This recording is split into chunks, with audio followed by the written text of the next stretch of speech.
বাসায় যদি এক টুকরো ব্রেস্ট পিসও থাকে তাহলেই তোমরা এই মজাদার রেসিপিটা বানাই ফেলতে পারবা। সো হ্যালো এভরিওয়ান, আসসালামু আলাইকুম, রমাদান মুবারক। তো তোমরা এখানে প্রথমে আলু আর গোশত সেদ্ধ করে নিবা, তারপরে গোশতগুলোকে ছাড়াই ফেলবা হাতের সাহায্যে। আর হচ্ছে আলুগুলোকে সুন্দর করে ম্যাশ করে নিবা। তারপরে এই ম্যাশ করা আলুগুলোর মধ্যে ফার্স্টেই তোমরা গোশতগুলোকে দিবা। তারপরে হচ্ছে তোমাদের প্রয়োজন মতো তোমরা টেস্টিং সল্ট দিয়ে নিবা। তারপরে পেঁয়াজ কুচি দিবা। আমার একটু বেশি ছিল দেখে আমি বেশি দিয়েছি পেঁয়াজ কুচি, যেহেতু আলু আর গোশত একটু বেশি। তারপরে এটার মধ্যে একে একে মরিচের গুঁড়া অ্যাড করবা।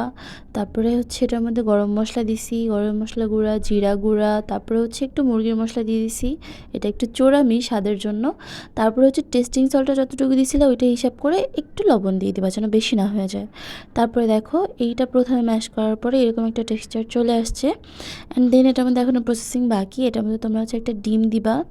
এই ডিমটা দেওয়ার পরে এটাকে সুন্দর করে আবার মেখে নিবা। অ্যান্ড দেন তোমরা এটার মধ্যে ময়দা দিবা। যতটুকু তোমাদের ডিম দেওয়ার পরে একটু পাতলা হয়ে গেছে ওইটা ময়দা দিবা। আর লাস্টে আমাদের যেটা করা লাগবে, একদম ময়দাটা সুন্দর করে মাখায় ফেলার পরে হালকা একটু কর্নফ্লাওয়ার দিয়ে এটাকে আবার মাখায় নিবা। তো এখানে প্রসেসিং শেষ, এখন জাস্ট ভাজার পালা। ফ্রাইং প্যানের মধ্যে তেল নিয়ে নিবা একটু, তারপরে এটাকে দেওয়ার সময় হাতের মধ্যে হালকা একটু তেল মাখাবা।